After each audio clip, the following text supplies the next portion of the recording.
Сен оны сүйкімді деп ойлайсың. Кішкентай, баяу, зиянсыз. Бірақ егер қауіп төнсе, ол бір сәтте қауіпті қаруға айналады. Бұл кірпі. Және ең қызығы, ол жыланнан да қорықпайды. Сәлем достар. Бұл жануарлар шындығы каналы. Кірпі туралы қызықты ақпараттарды жіберіп алмау үшін видеоны соңына дейін көріңіз және каналға тіркелуді ұмытпаңыз. Анықталғандай, кірпілер әдеттен тыс тіршілік иелері. Кірпілер туралы қызықты деректер көп, қырлы және алуан түрлі. Бұл жануарлармен байланысты көптеген аңыздар бар. Әсіресе олардың жүнінің орнына инелері туралы. Құлақ кірпі жұмбақ, ол туралы қызықты деректер сізді қызықтырады және ойлануға мүмкіндік береді. Кірпілер туралы қызықты деректер. Бұл жануарлар жерде шамамен 15 миллион жыл бұрын пайда болған. Олардың денесінде шамамен 10 мың ине бар. Кірпінің денесіндегі инелер 3 жылда бір рет жаңартылады. Инелер кірпіде 1 жылдай өседі. Кірпілердің тіршілігіндегі деректер де бұл жануарлардың қартайған шағында түсіп қалатын 36 тісі бар екенін көрсетеді. Кірпілер 128 күн қыстайды. Кірпінің көптеген сорттарының құйрығы қысқа болады. Кірпі тышқандарды жейді деген миф. Олар тінтуірді ешқашан қуып жете алмайды. Табиғаты бойынша кірпілер аздап соқыр, бірақ түстерді өте жақсы ажыратады. Қауіпті жағдайда олардың допқа айналу мүмкіндігі бар.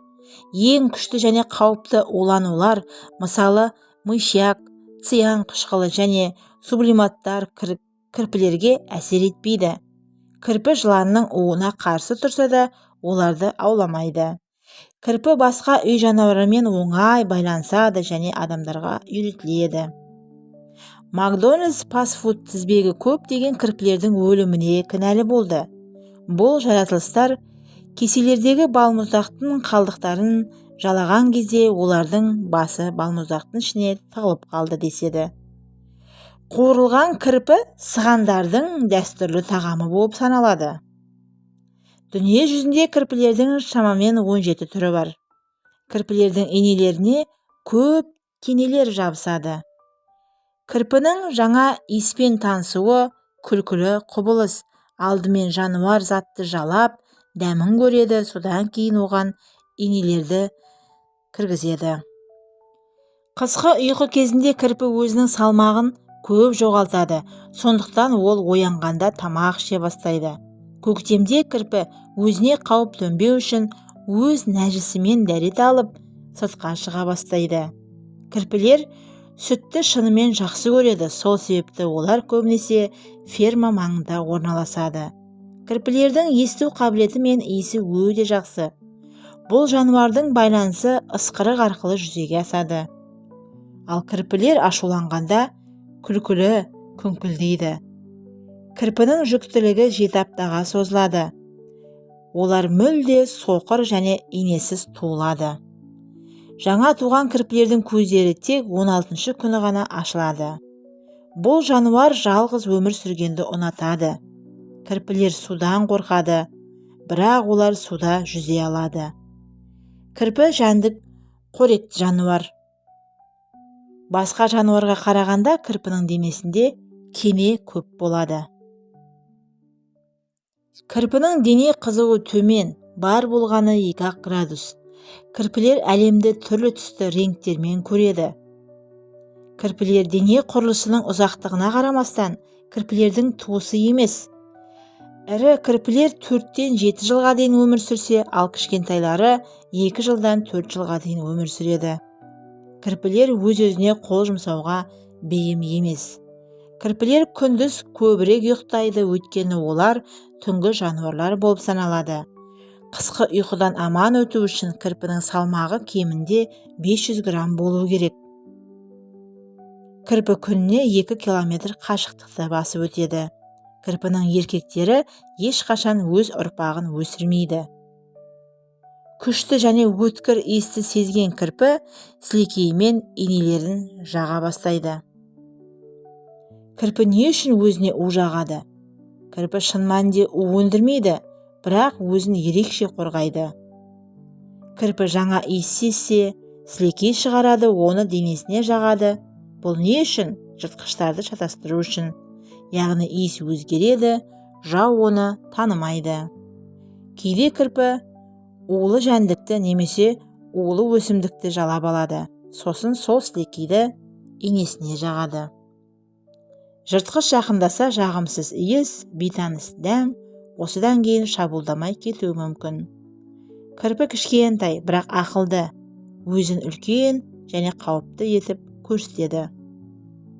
Ал қауіп төнсе, кірпілер өз төлдерін жеуге қабілетті.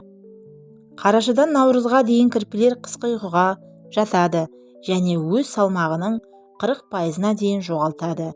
Бірақ жай ұйқы емес, терең өлімге ұқсас күй. Жүрегі баяу соғады, денесі суиды, қозғалысы тоқтайды. Яғни ол тірі, бірақ тірі сияқты емес. Кірпі қысқа дайындалмаса не болады? Күзде олар тоқтамай жейді, май жинайды, себебі қыста ештеңе жемейді. Кірпінің ағашқа өрмелеу қабілеті бар. Кейбір кірпілердің омыртқалары улы болуы мүмкін. Оттан да, судан да қорқады. Ұрғашы кірпі 3-тен 5-ке дейін кірпі туады. Кірпілердің алдыңғы аяқтарына қарағанда артқы аяқтары ұзынырақ. Кірпілердің 1 минут ішінде 40-тан 50-ге дейін тыныс алу мүмкіндігі бар. Кірпінің тістері өткір, олар жыланды ұстай алады, тістейді. Ал кірпіге қауіп адам, көлік, жыртқыштар. Кірпі иіс арқылы таниды, жолды есте сақтайды. Кірпі кейде жағымсыз иіс шығарады. Сен оны сүйкімді деп ойлайсың, бірақ ол нағыз тірі қалу шебері. Кірпілер зиянды жәндіктермен қоректеніп, табиғатқа пайда келтіреді. Кірпілердің үйінің тереңдігі 1 метрге жуық болуы мүмкін. Ішінде демалатын және тамақ сақтайтын бөлмелер болады. Олар ылғалды аймақтарды сүймейді және орман немесе батпақ жерлерден аулақ болуға тырысады. Олар тек құрғақ, ашық алқаптарда қалайды. Кірпілер жылу реттеу қабілеті шектеулі болғандықтан, ыстық күндері көлеңкеде немесе қорада тығылады. Артық қызу олар үшін өлімге әкеп соғуы мүмкін. Егер кірпіні қолда ұстағанда арнайы күтімді қажет етеді. Дұрыс тамақтандыру мен белсенділік көрсетуге мүмкіндік беретін кеңістік болмаған жағдайда оның денсаулығы тез нашарлауы мүмкін. Ол сырттай әлсіз көрінгенімен, бұлар қиын жағдайларға төзімділік көрсетеді. Мұндай қасиеттер оларға миллиондаған жылдар бойы эволюция нәтижесінде қалыптасқан. Бүгінше осы, келесі қызықты видеода кездескенше.